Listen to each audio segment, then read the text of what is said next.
We went to the ground. This is what we got. These are the questions we asked.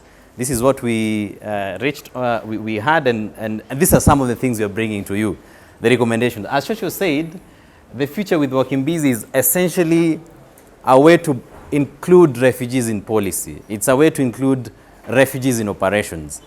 For the last 5 years, as we all know, refugees have been the first responders to issues. Over the time of COVID, we've seen refugees also supporting locals, supporting refugees in giving food and protective equipment during COVID. So that's a big step that they've been doing in the community. And essentially, that's what we want to do more. We want to see how much more can we work with you as partners, as other refugees, to this quest of seeing our future possible. So if you allow me, I will project, and it will be a very interesting session to just tell you also in brief about us, about the research, and then later on my colleague will also take part in the recommendations.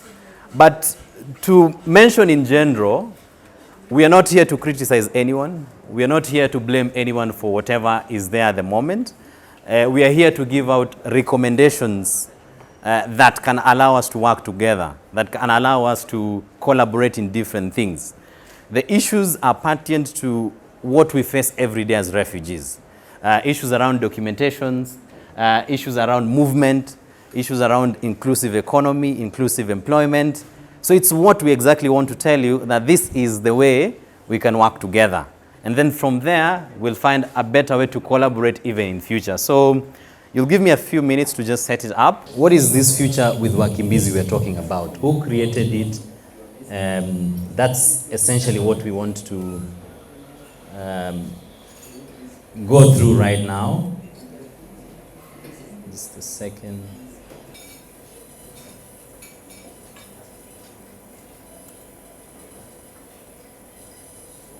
So yes, I'll try like that. I'll try to extend the screen. So the future with Wakimbizi is coming here to raise the voices of refugees. But who are these people, and where did this story start from? So the future with Wakimbizi is a collaborative data-driven project that aims to amplify the voices of refugees in Kenya and Uganda. The reason why it's collaborative, or why we call it co-created, is because we came together with an organization called YARID in Uganda to do this particular research and this survey. So I'll take us through very slowly, but also minding the time, so that we all are in this together. So it's a co-created by two organizations, refugee-led organization, Youth Voices Community and Young Africa Refugees for Integral Development, YARID, and with support from Data for Change. As Chocho had said, it's a UK-based non-profit that specializes in data impact, and that's why they've come in to help us best. Also in our presence, we have Data Defy now. It's a South Sudan based non-profit that their main work is to mitigate hate speech in South Sudan. So those are the organizations involved in this. So back in July in 2021, with support from those two organizations, and I hope English is okay for everyone, right? Is that okay for everyone? I want us to talk to each other. Is that okay? Okay, awesome. So in July, that's approximately 5 months ago, with support from those organizations, we collected survey data about the impact of COVID on urban refugees communities in Kampala and Nairobi. In Kampala, YARID was doing that, and in Kenya, YVC was doing that. We surveyed a total of 512 urban refugees, and that involved not only just the survey online, but it also involved qualitative analysis of that. When I talk about qualitative, I mean we went on to ask particular people in depth about the issues we were addressing in the survey. I hope that's not, there's something that's English, right? But you can hear me, right? So we did interviews. We went on to the community, did interviews with certain people, and our survey, our our research was based on 5 thematic areas that I'll be talking about later on. But just to say that we didn't make up whatever we've made right now by just mere a survey that people filled. We went on to ask people, some people are actually part of this meeting today, on some of the issues they are facing as refugees. If I can say in brief, we were tackling the main issues, the pressing issues for refugees. ID and documentation, movement, how the economy, basically employment, how it was. We know that during COVID, so many refugees lost their jobs with a pre-existing condition where even more didn't have jobs. So with that coming in, it even worsened the situation. The insight of all this data we are presenting to you in this campaign called The Future with Wakimbizi. And we will give you access to the website for you to download the visuals, for you to download the data story that we made through this. As I mentioned, we surveyed 512 people. So we have different data that says each of the different thematic areas that we have. So in a total of 5 months, we are coming to present to you this. But it has not just involved YVC. The team have been across borders.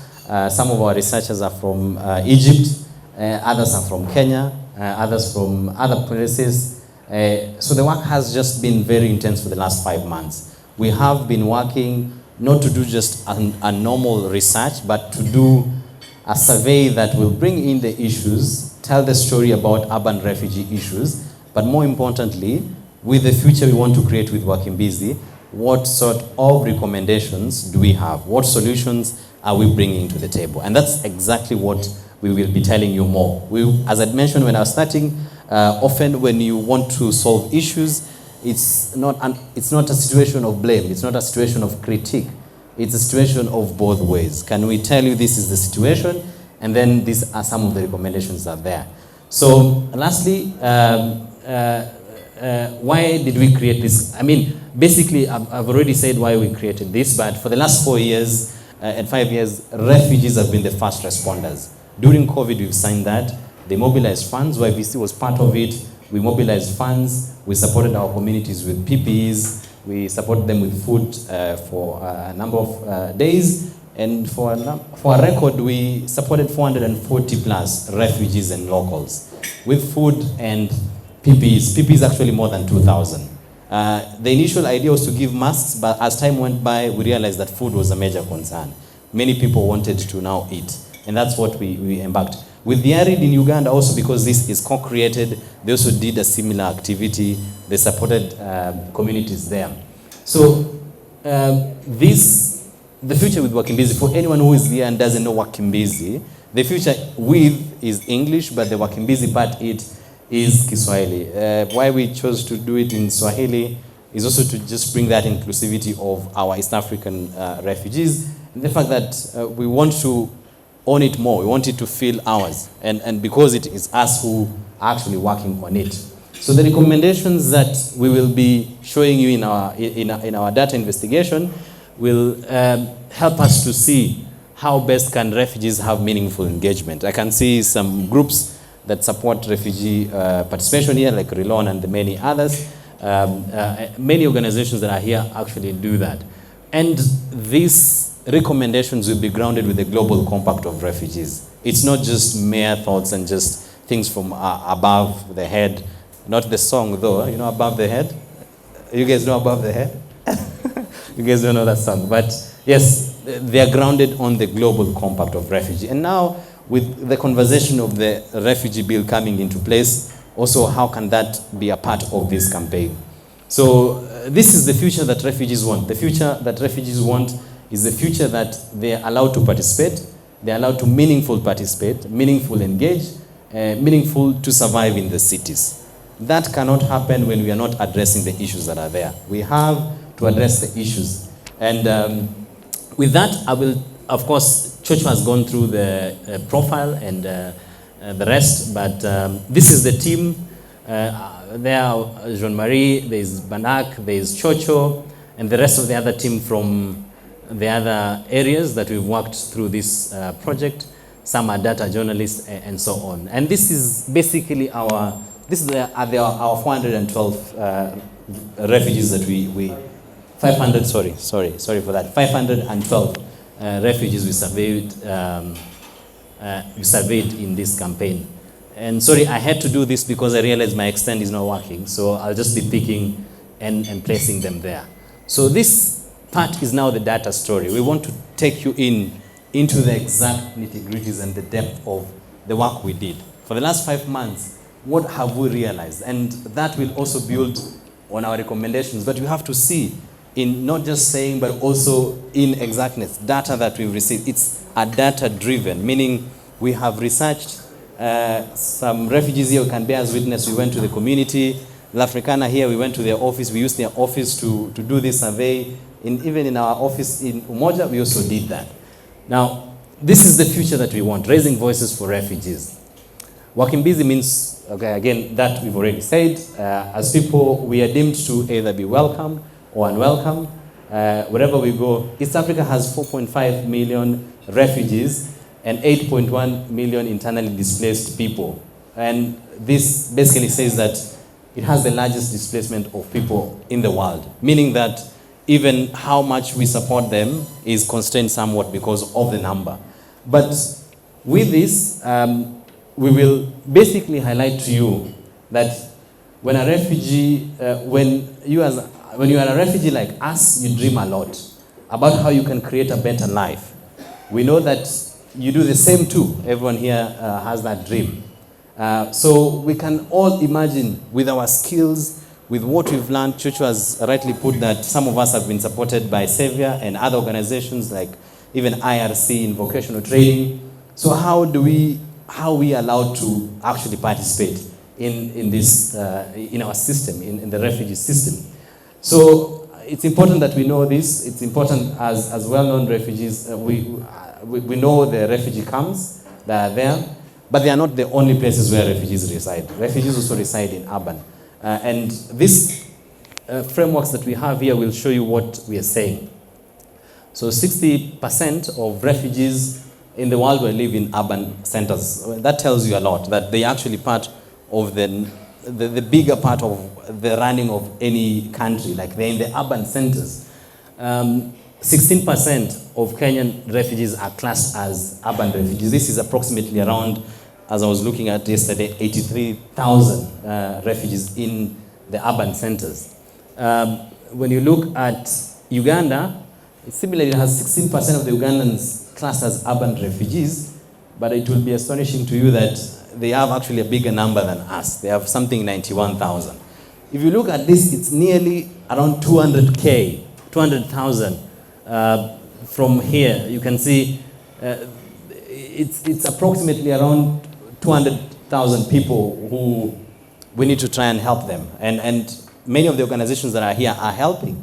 But how much can we help? And there's another point that this is actually more than the population in Gulu, in Uganda, and the population in Naivasha. So it tells you how much this number is. And we have to find a way to go through it. We have to find a way to continue supporting.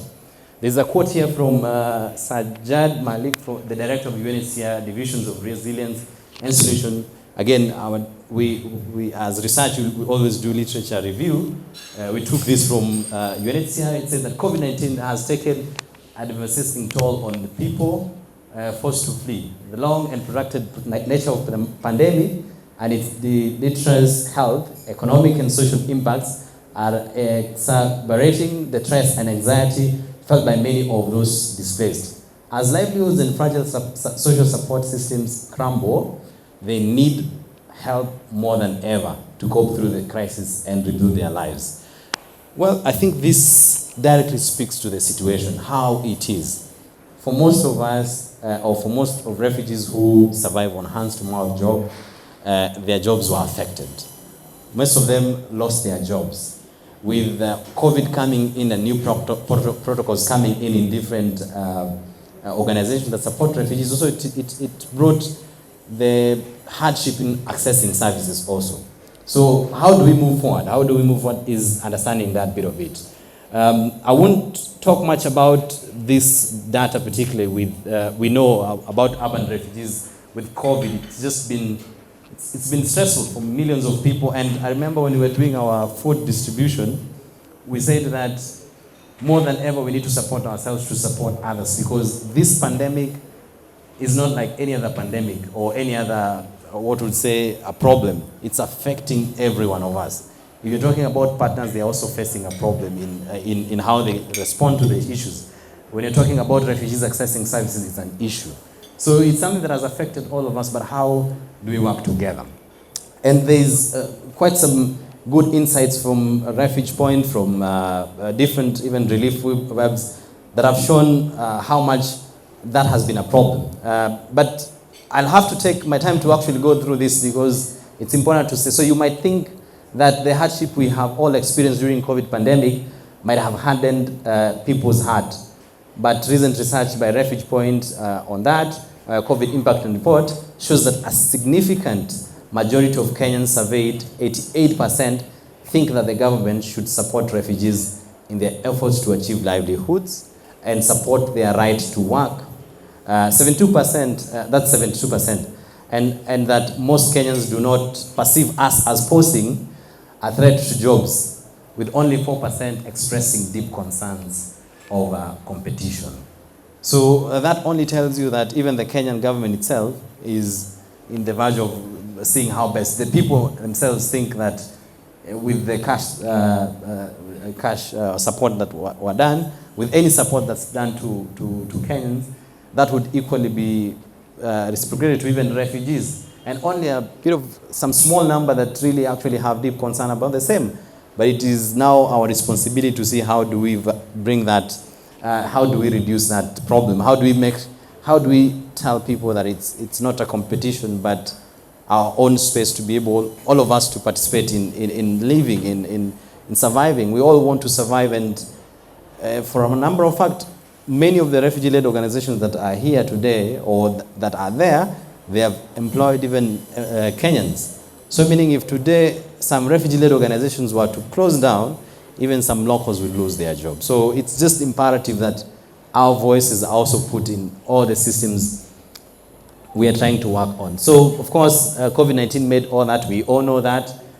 So many people lost their lives, our loved ones. But to find out exactly how our communities have been affected by COVID-19, we've surveyed 512 urban refugees in Kampala and Nairobi, and these are the results we want to share here. They're the major pressing issues. So this is the map that shows a bit about us. So from the 512 people we collected our data from, most of them are coming from these countries. That is, this is a co-created, so we are tackling refugees issues, and it's almost the same everywhere in Uganda and Nairobi. So people coming from Sudan, people coming from South Sudan, Rwanda, Burundi, Kampala, and region, and even other places that maybe we might, our survey might not have reached, but those are the people we reached. For the people, when we are looking at the age of everyone in that, in the survey, that we have lived in our host countries for a collective of total of 4,132 years. So that's taking all the ages that we picked from everyone in the survey. So whether someone was 30, so they are 30, and another one, we were adding, and we realized that we actually lived this much. Is it not much? Who lived? Maybe I can put a trivia question. Who lived there? Okay, maybe we have different phases here, so it might be difficult to know who lived many years in the world, as said in our biblical document. But someone wants me to song a bit. Okay, there you go. So 4,000 years is all the people that we've surveyed have lived in their host country. 7 of the 512 were born in our host countries and have lived our whole lives. So 7% of the people of the 500 have been born here. So this would mean it's the youths basically that we tackle, maybe those who are of a lower age. So in Kenya, the average age was 32. In Uganda, it was 37. 34% have spent in Kenya. 34 of our lives we've spent in Kenya, and 19 for Uganda. I'll try and go fast so that we get everything. So our survey results, so the issues we face. So we'll find out from this our results now. And these are the 512 respondents in our survey. As we break it down, this is what you're saying. We did 214 in Kenya, and we did in Uganda, the Yari team did 296, I think. Sorry if maybe my eyes are not giving me the right clear number, but basically that's it. And we asked different questions when we were tackling this, and nearly all of us experienced at least one challenge accessing essential services during the COVID-19 pandemic. And as you can see from our data, only 21 people from the 512 said they might have not faced so much challenges. But the rest of the number, which is 400 and something, 491 in exactness, 96% said that they experienced challenges in accessing the essential services. So that tells you that it was a very big issue during COVID to access that. We'll go ahead to tell you our biggest hurdles. Our biggest hurdle has been documentation, and we all know the different documentations that are there. From our survey, we noticed that documentation is the biggest thing. It's like the root cause of any difficulty that any refugee would face. So of the many hurdles, that was the biggest highlight. The survey showed that 35% of us experienced challenges accessing essential services during the COVID-19 pandemic due to incorrect or improper documentation. These documents are the ones that recognize refugees' right to be in the country and allow them to either work freely, but due to delays in documentation process, some of us faced to work without lawful permission, and even those who are lawfully registered are still facing barriers to find meaningful work and access to certain services due to the type of documentation we carry. All these hurdles turn into a vicious circle. It's a vicious circle that fits into misconceptions of how we are viewed, and by many in our new home countries, which is Kenya. So clearly, documentation is the biggest thing. Why it has been the biggest problem, we know a bit of that, but we want to just give a sense of how much maybe people like us, who had invited us to come, can also partner with an organization like YVC to help in the same. Or another organization such as maybe Relon or any other that's there to be able to do that, or Urban Urban Umoja Refugee, and so on. So we have somewhere here that gives you like the whole list of documents. I would love to click on it, but I know most of us know the documents. We have the mandate, we have the IDs, we've highlighted all of them there. But a big part to notice on them is that the Ugandan team had only 2 documents that are like main. But for Kenyan context, you realize that there are so many documents you need. Like for them, you'd find they need a refugee ID, and they need maybe a CTD if they want to travel, and very small things. But if you look at Kenya, there's a lot of documents. So again, you'll have access to this. You'll be able to see this when you search for Future with Wakimbizi.org, you should be able to find all this data. So please click there to be able to see all the documents. This is a person in Kenya, an urban refugee in Kenya, some of the testimonies we got. So the only thing I can say is that because of our IDs as refugees, we did not receive any services here in Kenya. Of course, this is a refugee opinion, and in accordance to how they experience. So they are saying that the only thing I can say is that because of our IDs as refugees, we did not receive any services here in Kenya. For example, Safaricom does not accept our IDs to register lines because they say it does not qualify to be referred to as to an ID. Since its digits are not enough. So Safaricom closed all our lines, and also we could not access services like having a KRA pin. We know this, and it's even part of what we were talking with IRC, that how do we put that conversation of the refugee ID being the mere document that you need for anything. I mean, he will speak about maybe a bit of it, Mr. Jamil, but he spoke about the spirit of what did you say that name is? The spirit of the spirit of the law. So, spirit of the law. So there's what the law would want to happen, but there's how it's being implemented. So it's a bit different. But anyway, the refugee said they are not receiving any services. But ideally, for context, is saying that Safaricom, they are not able to access Safaricom because of the nature of their ID. So it's about now understanding how this ID can be best put into like serving us to the laws. But anyway, as we are putting up these different experiences of people, we'll give you also recommendations to this, in which my brother will be tackling them. So ID documentation, that was a main theme, and more than 8 in 10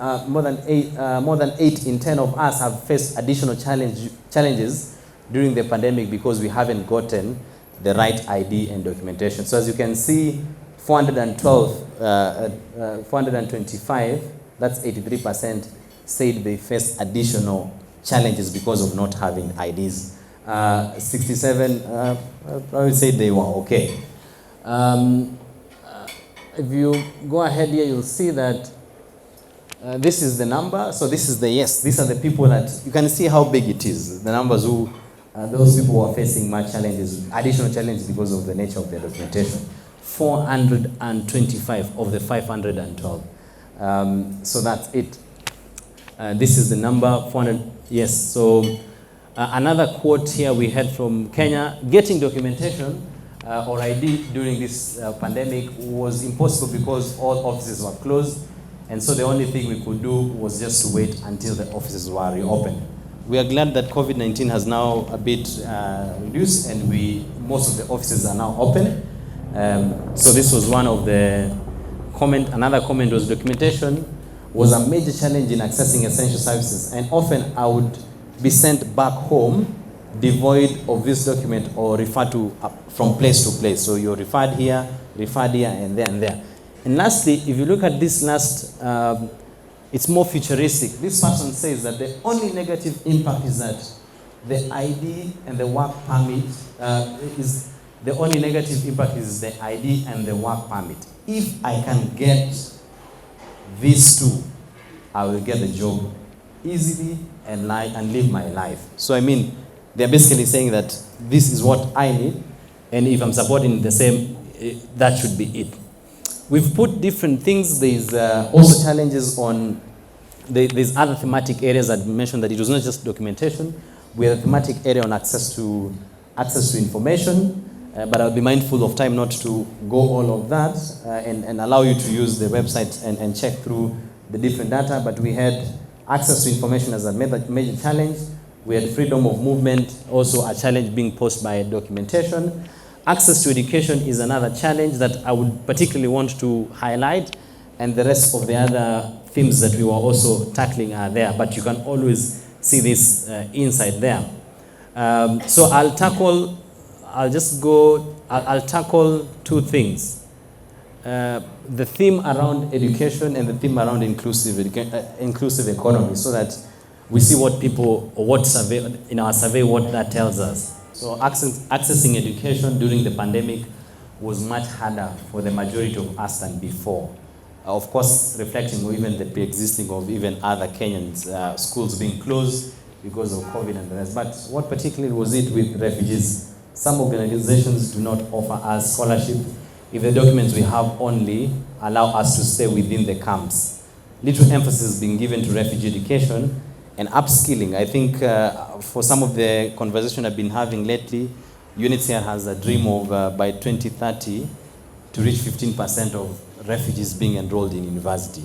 I think that's a good plus, and how we support them to reach there is part of our all collective approach that we'll be presenting also in part of our recommendations. Like YVC runs an education center. Can we work with YVC to continue supporting education of refugees so that they progress? The other organizations that are doing the same, can they get support? Can they be empowered to continue with that? for the system that's there for refugees, can there be other inclusive policies or ways that refugees will be given to an extent that they're able to actually take part into the to university? I want to commend so many of the jobs or the work of the organizations that are here, because like IRC, they are giving vocational training, and that taps to the same. It's part of the durable to education. Saving Project does a lot of education for high school, and also with the training hubs and the hubs that they have, also does a lot of, and most of us have in one way have education programs in our organizations. So 89% of us found it difficult to access education during the pandemic. As you can see here, the number says it's around 437 said yes, and I can't see very well, but it's around I think 110 or something. If I take this, I think my internet is now starting to misbehave, but let me tell you some of the responses from the community. So all the education facilities are collapsing, closing. Even going to the hospital is difficult as there is no transportation, facilities or services. Again, some of this might have changed because we did part of this on the early stages of this campaign. So with transportation, I think a bit of that has come back. So the access to education is a challenge in a way. So facility or services, everything is difficult. At the time, there is no anything, even if you work. So that's someone from Uganda. Another one from Kenya says that the negative is that it has been difficult to access financial services. I was also doing a course on corporate societal university network, which I'm still doing, and switching to online platform was a challenge since there were data expenses and I had to buy a laptop. It was hard. The positive part is that it provided an opportunity to reach out to new donors and gave us new experience to manage our funds. So that's part of what some people are saying. So ideally, with our recommendations that Banak will be taking us through, and a bit of us will be interchanging to help give the recommendations, which are future facing, zinaangalia mbeleni. Like, how do we work together? Like, it's not something to discontinue right now. Particularly, I just want to mention that this website will be on, and it's the tool that we want now to start collaborating with many of the stakeholders here. That this is the survey we are receiving. We can do a lot more, but we also have these recommendations that we want also you to help us in. So I'll tackle inclusive economy, and then we can look ahead. And I think a big part of that will have covered everything. And later we'll invite some of you to speak of this campaign, to speak of our collaboration together, and I think that will form a lot of the work we want to do. So thank you again for listening, but I'm not yet done. The rest I'll love for you to go through. The website is accessible online, futurewithwakimbizi.org. If you search for that, you'll see everything, like everything, even the data stories, everything we did, you can see that, but because of time, allow me not to go through everything. So inclusive economy, this is another big talking point. An overwhelming majority noted that they found very few opportunities for employment during the pandemic. We know why that is the case, right? And maybe to make it interactive, I'd ask maybe a few of the refugees here why they think some of our surveys said that during pandemic, they didn't get employment opportunities, or it was hard to access employment. And Tapatia, anyone who is ready, I know we have some refugees here, and just hear what they say. And I think it's part of what we can say is the interaction in also us getting into what exactly is there. Like, what are we saying? Yes, there's this, there's what our refugees are here, and the refugees that are here also know. So just for context, so that everyone sees that this is actually it, how it happened. So maybe you can ask someone like Jonah, why do you think a majority of the people that we interviewed noted that they found very few opportunities for employment during this pandemic? Of course, this overlying to the existing problems which we know with the complexity of work permit, with the different policies that are there. But on your own general idea, why do you think we found this like that? The rest of the access to information or rights and privacy or discriminations are parts you can also look through the website. So an overwhelming majority noted that they found very few opportunities for employment during the pandemic. A majority of urban refugees, we surveyed noted that despite receiving job training and upskilling, they found very few opportunities for employment during the pandemic. And for the few jobs found, they did not receive equal pay compared to other people. A big part of the same is also the issue that one of the clients mentioned, access to financial services, M-Pesa. So there are people that ask you for the bank account, your M-Pesa. They cannot pay you in cash. So how do you go about that? Most of us are victims of that. It has involved like really a lot of working to get the right documentation. And it's not easy. It can take you forever. But if some of us are able to get it, then it should be imperative that everyone should be able to get it, so that access to job and inclusive economy becomes part of us. Refugees have to be people who can bring change. They have to be empowered to bring change, to be the people who are not just aid seekers, but service partners to the things they are doing. RLO is the basic component of how that's happening. If RLO is happening and we have RLOs standing and they're still operating, that means that we want to be part of this solution. So we cannot in any way say that people should remain to be supported forever by a certain organization. Of course, there are the durable solutions. There is repatriation, there is resettlement, but most of those really take little numbers. But now issues like integration, but now into the concept of actually making people or making refugees enjoy the right to work is something that we have to address it. We cannot address it when the system is not allowing us to do that. So if this bill is coming, if what we've surveyed is also helping us in the same, then we should be able to, I think it's a journey that we will see how it goes. But we, as YBC, we are calling out from any partner to join our advocacy, mukue part of our advocacy, empower us in our advocacy so that we're able to lead this together with you. And that we want for our community is reached because of our efforts together and not just people doing it alone and it feels that they're attacking someone or something of the sort. So we have to agree to be part together. So at the time we took this survey, only 3 in 10 of us. I remember we surveyed 512. So only 3 in 10 of us were in any form of employment. So 3, like for the people we interviewed, just 3 of them out of 10, you'd find that they are in any form of employment, whether it's online, whether it's physically, and Jonas has tackled a bit of that, why it happened. So as you can see here, that's the ones who were unemployed. The orange one is the unemployed, which forms the 78%, and the other one with the dark navy blue is the ones who were employed. So basically that's it. And then when I take it to this, you see that unemployment was higher than average. Among those of a younger age than 30, I think. So again, that you can see there. So unemployed 24%, unemployed 76. A lower average among those older than 30. Again, really everything about this it's affecting everyone. It's affecting refugees in general. So I'll leave this for you to just go through it.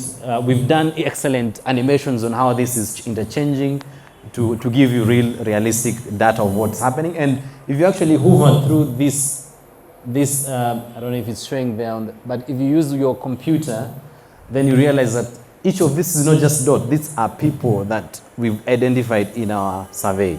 So it's not just dots we are representing, it's things that we've worked with. So allow me to end there, but I'll end there with these few last comments, and then I will invite, or I'll give it to Joy to invite Banak to take us through the recommendations, and then after that, then we will do the speeches from all. In fact, we'll give all the partners who are here to speak. We have some time. So let me just just a second, sorry. I'll tackle this comment. So I'll read. So in terms of employment opportunity, I was self-employed, but unfortunately it closed due to the COVID-19. There were some few statements there, but unfortunately it went down, sinking all the savings I had invested in it for up to 6 to 10 months. So all that savings went down.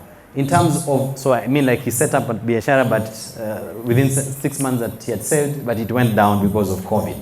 We know that some of, even the locals experienced that. In terms of my household income, we managed to get charity assistance from friends, individuals, and other donors, which in some way also got affected, since they also had other vulnerable people on their knees seeking assistance. Generally, the employment status changed my way of life, socially and financially, since I had to relocate to a much smaller and cheaper house and had to cut down on secondary expenses like transport and entertainment, subscriptions, and bill. Despite all odds, during this pandemic, I've been given more chances for employment opportunities during the, despite all odds during this pandemic, I have been given more chances for employment opportunities during the post-COVID era. I think it's now a bit of now this time. Like online jobs, for example, online freelancing in countries abroad, and also looking for cheaper digital skilled personnel across Africa, which is really lucrative. The other bit to that is that people are getting also research opportunities. That is a big part and a positive part from this particular client. The other one is me personally, most of the time it is the case of my alien ID. I have the ID, but it expired a long time ago.